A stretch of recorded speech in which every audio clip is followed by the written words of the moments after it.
Sumasa inyo ang palatuntunang Salita ng Diyos, ang tanging lunas.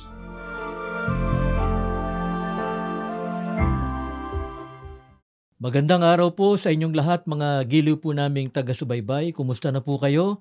Hinahangad po namin na kayo pong lahat, saan mang panig ng mundo kayo naruroon, ay nasa mabuting kalagayan. Welcome po dito sa ating programa, ang Salita ng Diyos, ang tanging lunas. Muli po, kami po ang inyong makakasama. Ako po ang kapatid na Wally Taray. Ako naman po ang kapatid na Vincent Valdez. Kamusta na kayo? Sana'y nasa mabuti po kayong kalagayan. Magandang araw po, kapatid na Wally. Magandang araw, kapatid na Vincent. Itong ating ipaglilingkod sa ating mga taga-subaybay, hinahangad natin na makatulong sa kanila ang mga salita ng Diyos na babasahin natin mula sa Biblia ay maging gabay nawa nating lahat. Opo. Ang tao dito sa mundo ay likas na naghahangad na magtagumpay sa anumang larangan o landasin na kanyang tinatahak. Totoo po yan. At sa kasalukuyan, maraming mga mapapanood tayong mga videos sa iba't ibang mga social media platforms ng mga taong nagpapakilalang mga coaches, mga nagsasabing sila yung mga eksperto sa iba't ibang mga larangan, na nakukumbinsi naman yung iba na sundan yung kanilang ginagawa sapagkat inaakala nilang makatutulong yon para sila ay magtagumpay. Subalit ang realidad ay hindi dahil sa hinahangad ng marami ang tagumpay ay magtatagumpay na nga. Opo. Ang totoo ay marami na tayong nasaksihan na bagamat maaaring sa umpisa ang pakiramdam nila ay tama yung kanilang ginagawa. Subalit sa dakong huli, humahantong sa kabiguan. Lalo na po sa kasalukuyang panahon. Maraming mga tao ang halos puro kabiguan at kasiphayuan ang kanilang nararanasan sa buhay na ito. Kaya, alamin natin ang mga ipinapayo ng ating Panginoon Diyos sa pamamagitan ng kanyang mga salita na nakasulat sa Biblia tungkol sa mahalagang paksang ito. Bakit nga ba may mga taong humahantong sa pagkabigo? At bakit meron namang mga nagtatagumpay sa kanilang buhay? Basahin po natin ang sagot ng Biblia sa Deuteronomio 28 at 20. Kung gagawa kayo ng masama at tatalikuran ng Panginoon, kayo'y magkakaroon ng kabiguan at bagabag sa lahat ng inyong gagawin. Sa makatwid, ang ugat na dahilan kaya nabibigo ang tao ay ang pagtalikod sa ating Panginoong Diyos. At ang may sabi nito ay walang iba kundi ang ating Panginoon Diyos. Totoo po yan. Subalit maaaring sabihin ng iba, kapatid na Vincent, na hindi raw nila makakayang gawin yun, na talikuran at iwan ang ating Panginoon Diyos. At wala naman sigurong aamin na tinatalikuran niya ang ating Panginoon Diyos. Subalit, baka yung iba hindi nila namamalayan, nagagawa pala nila ito. Sa paano bang paraan tinalikuran at iniwan ng tao ang ating Panginoon Diyos? Biblia pong muli ang sasagot. Sa Kawikaan 15 at 22, ganito naman ang pahayag sa atin. Pakinggan po natin. Tanggihan mo ang mabuting payo at makikita mo na ang mga plano mo ay mabibigo. Tanggapin mo ang mabuting payo at makikita mo na ang mga yun ay magtatagumpay. Gaya nga ng binanggit nyo kanina, hindi namamalayan ng iba, ay nagagawa na pala nilang talikuran ng ating Panginoong Diyos. Pero paano nga ba natatalikuran ng iba ang ating Panginoong Diyos? Sa paraang tinatanggihan po nila ang payo ng ating Panginoong Diyos. Ang katunayan, ang sabi ng Biblia, tanggihan mo anya ang mabubuting payo, makikita mo na ang mga plano mo ay mabibigo. Ang tinutukoy dito na payo ng ating Panginoon Diyos, yun din ang kanyang mga salita o mga utos ng ating Panginoon Diyos. Opo, kaya yung pagtanggi sa mabubuting payo ng Diyos o sa kanyang mga salita, nakasulat po sa Biblia, katumbas po ng pagtalikod at pag-iwan sa ating Panginoong Diyos. Subalit ipinapapansin natin, kapatid na Vincent, yung binabanggit din niya sa talatang ating binasa na kaibayo noong pagtalikod sa mga payo o salita ng Diyos. Opo, binanggit din sa talata, pagka tinanggap-an niya ang mabuting payo, makikita na ang mga plano naman ay magtatagumpay. Mhm. Kaya ang susi sa pagtatagumpay ng tao ay nasa pagtanggap at pagsunod sa mga payo o mga aral, mga salita ng ating Panginoon Diyos. Opo. Bakit kaya pagka pinakinggan ang payo ng ating Panginoon Diyos ay makatitiyak ang tao ng tagumpay? Sa Deuteronomio naman, 20 at 4, ganito po ang ating mababasa. Ang Panginoon mong Diyos ay lalakad na kasama mo, at siya ay magbibigay sa iyo ng tagumpay.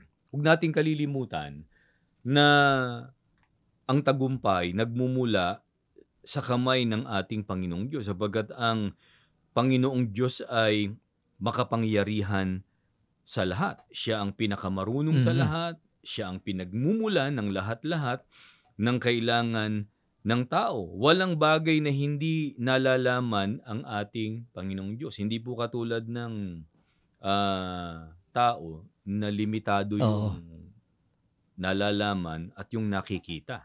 Yun nga, at may pagkakataon nga na akala ng tao tamang-tama na yung ginagawa niya, pero sa dakong huli, sa kanya nare-realize, mali pala siya. Opo. At humantong na sa pagkabigo. Opo. Yun dahil sa walang kakayahan ang tao na malaman yung mga bagay na darating sa kanyang buhay, sa hinaharap.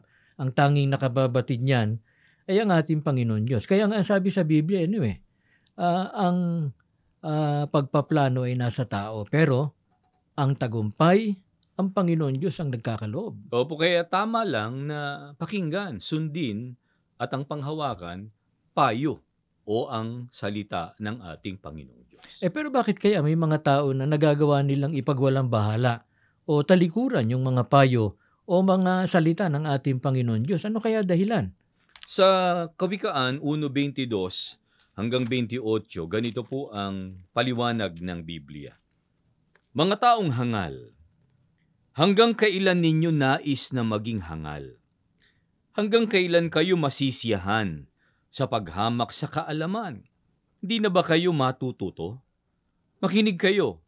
Kapag kayo'y mahigpit kong pinangangaralan, bibigyan ko kayo ng mabuting payo at babahaginan kayo ng aking kaalaman.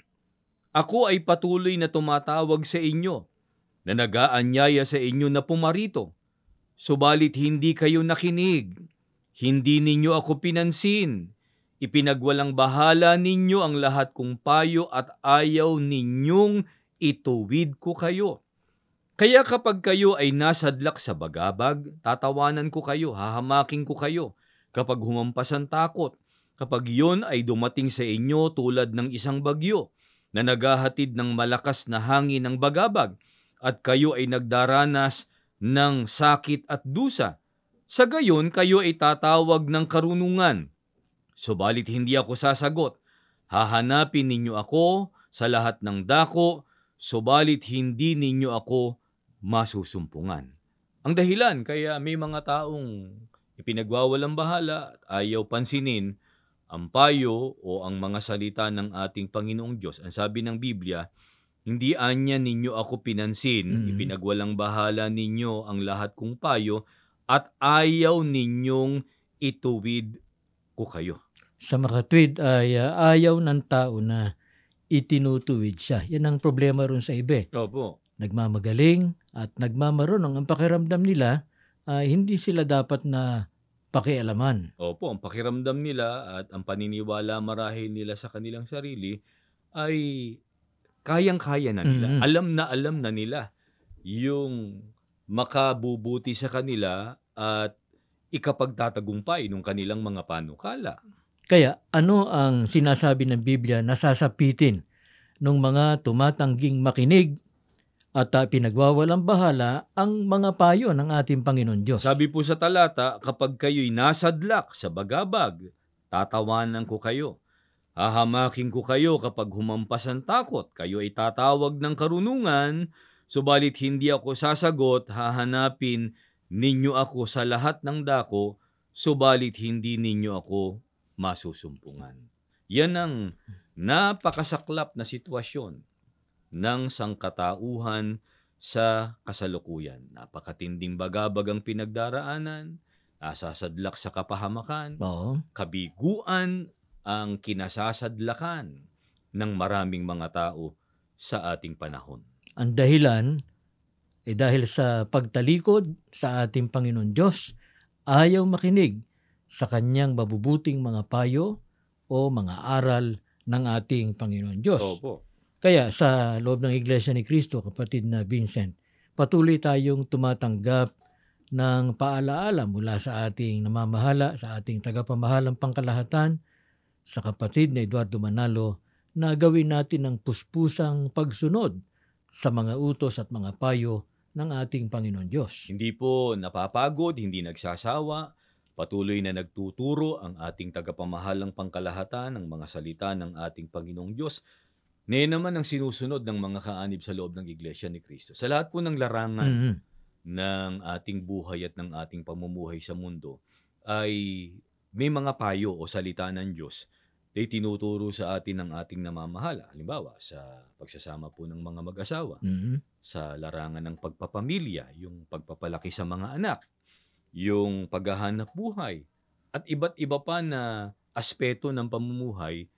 Lahat ng yan ay nagagabayan sa pamamagitan ng mga payo o ng mga salita ng Diyos na itinuturo po ng tagapamahalang pangkalahatan sa mga kaanib sa loob ng Iglesia ni Cristo. At yan din ang ating ipinag-aanyaya sa ating mga taga-subaybay, maging sa mga hindi pa po namin kasama o kapanampalataya o hindi namin kasama sa loob ng Iglesia ni Cristo, sana po ay paunlakan ninyo ang paanyaya ng amin pong mga kapatid, daluhan ninyo ang mga pag-aaral ng mga salita ng Diyos sa mga dako po ng gawain, sa mga bahay po ng mga kapatid namin na malapit sa inyong lugar.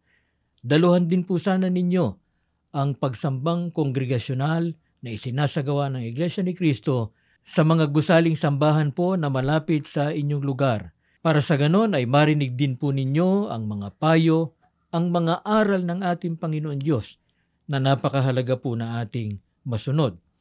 Ano ba ang mensahe ng ating Panginoon Diyos sa mga taong nasadlak sa kabiguan? Sapagkat hindi may kakaila, kapatid na Vincent, napakaraming tao ngayon ang humahantong sa pagkabigo eh. Sino ang dapat na sisihin kaya kung meron mang dapat na sisihin? At ano ang dapat gawin para sa ganon ay makaahon dun sa pagkasadlak sa kabiguan at magkaroon ng tagumpay sa kanilang mga magagandang mitiin sa buhay? Sa Isaiah 48:17 hanggang 18, pahayag po ito ng ating Panginoong Diyos. Pakinggan po ninyo. Ang banal na Diyos ng Israel, ang Panginoon na nagligtas sa iyo ay nagsasabi, Ako ang Panginoon na iyong Diyos. Siyang nagnanais na magturo sa iyo para sa iyong ikabubuti at gumabay sa iyo sa daan na dapat mong lakaran. Kung pinakinggan mo lamang ang aking mga utos, sa gayon mga pagpapala sana ay dumaloy sa iyo tulad ng isang batis na hindi natutuyo, tagumpay sana ay dumating sa iyo tulad ng dating ng mga alon sa dalampasigan. Ang sabi ng Diyos doon sa mga nasasadlak sa kabiguan, kung pinakinggan mo lamang anyang aking mga utos, sa gayon mga pagpapala sana ay dumaloy sa iyo, tagumpay sana ay dumating sa iyo tulad ng dating ng mga alon sa dalampasigan. Sa mga katwid, wala talaga sa Panginoong Diyos ang problema. Mhm. Kasi nga, sa unahang bahagi ng mga talata na ating binasa, ang sabi ng Biblia, ang sabi ng Diyos, Ako anyang Panginoon na iyong Diyos na siyang nagnanais na magturo sa iyo para sa iyong ikabubuti. Sa mga katwid, talagang ang gusto ng Diyos, mapabuti ang tao. Oo. Kaya nga, hindi ang dapat na maging aktwasyon ng tao ay magalit o magdamdam sa ating Panginoon Diyos pag dumarating sa Kanya ang mga kabiguan sa buhay. Hindi siya dapat na tumalikod at magpakasadlak sa paggawa ng labag sa mga kalooban o mga payo ng ating Panginoon Diyos. Opo, hindi dapat sisihin ng tao ang ating Panginoong Diyos kung ano man ang nangyayaring kabiguan sa kanyang buhay. Ang kailangan niyang gawin ay sundin yung utos, yung payo. Yun ang balingan niya, yun ang hanapin niya. Para nang sa ganun, matupad sa kanya yung sinasabing ito ng ating Panginoong Diyos na pagpapala ay dumaloy na katulad ng batis na hindi natutuyo at tagumpay na katulad anya ng dating ng alon. Yung dating ng alon sa dalampasigan kapag inobserbahan po natin, sunod-sunod, hindi napapatid yun, hindi Tama. tumitigil yun. Kaya yun ang dapat napakahangarin ng tao, na lagi siyang pagpalain ng ating Panginoon Diyos, ibigay ang tagumpay, walang patid na tagumpay.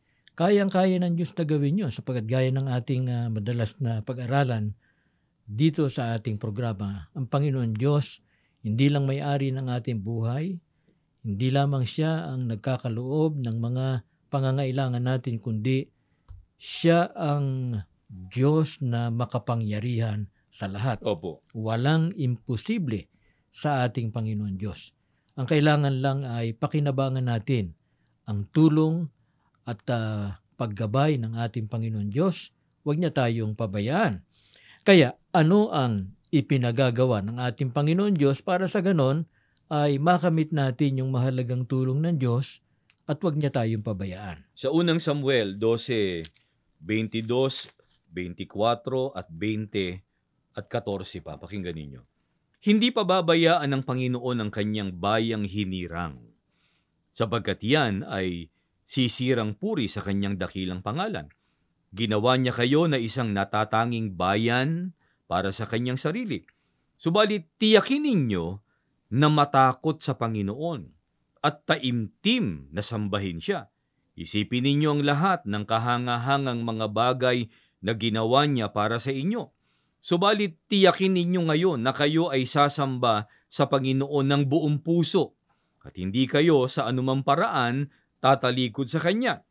Ngayon, kung kayo ay matatakot at sasamba sa Panginoon at makikinig sa Kanyang tinig, at kung kayo ay hindi maghihimagsik laban sa mga utos ng Panginoon, at kung kayo at ang inyong hari ay susunod sa Panginoon na inyong Diyos, sa gayon ang lahat ay magiging mabuti.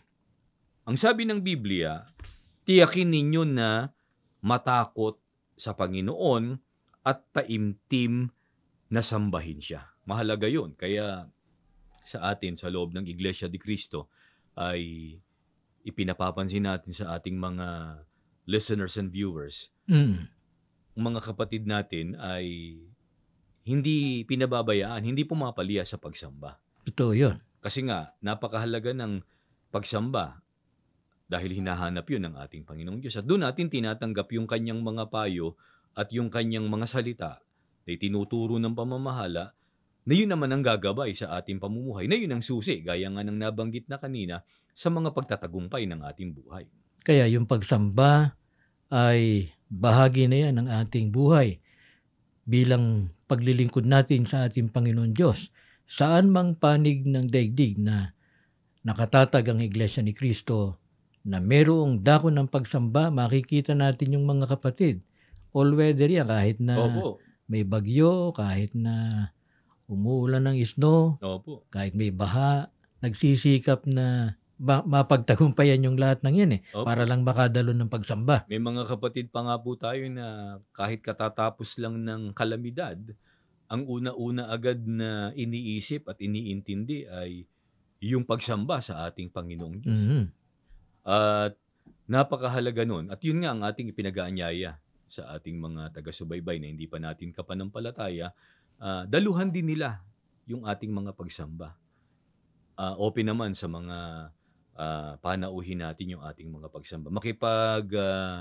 Ugnayan lang po sila sa ating mga kapatid para maipaalam sa kanila yung mga ipinatutupad na mga kaayusan. Kaayusan.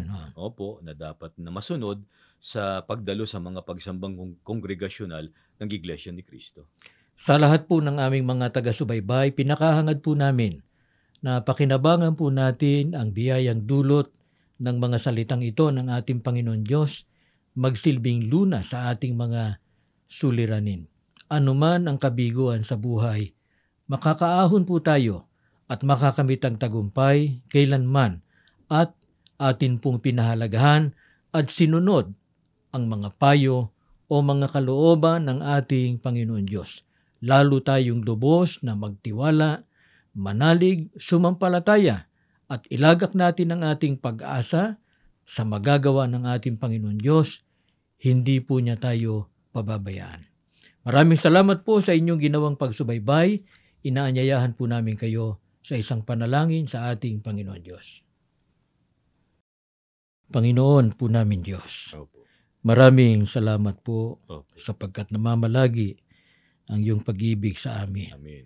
sa pamamagitan po ng iyong mga payo, Opo. mga kalooban mo na nakasulat sa Biblia. Opo. Patuloy na dumadaloy sa amin ang iyong mga paggabay. Amen. Aman Diyos, bigyan mo nawa kami ng puso na marunong sumunod, Opo. magpahalaga. Huwag kaming tatalikod. Opo. Huwag naming iiwan ang iyong mga salita. Amen. Sapagat gaya po ng patuloy naming tinatanggap sa pamamagitan ng mga aral mong nakasulat sa Biblia. Opo. Ito ang magkakalob sa amin ng mga tagumpay. Amen. Alalahanin mo po lahat ng inabot ng palatuntunan ito. Opo. Pagpalain mo sana ang iyong mga lingkod. Amen. Ang mga hindi pa namin kasama sa loob ng iyong banal na iglesia, Opo. sana po bigyan sila ng pagkakataon na makapiling namin sila sa marapat na paglilingkod, pagsunod at pagsamba po namin sa iyo. Amen. Pakialalahanin mo po ang kabuuan ng iyong banal na iglesia Amen. sa pangunguna ng amin pong tagapamahalang pangkalahatan, Opo. ang kapatid na Eduardo Manalo. Amen. Pagpalain din ang kapatid na Angelo Eranio Manalo, Opo. alang-alang po sa kapakanan ng buong iglesia. Amen. Magalang po naming hinihiling ang lahat sa pangalan po ng aming Panginoong Heso Kristo. Amen.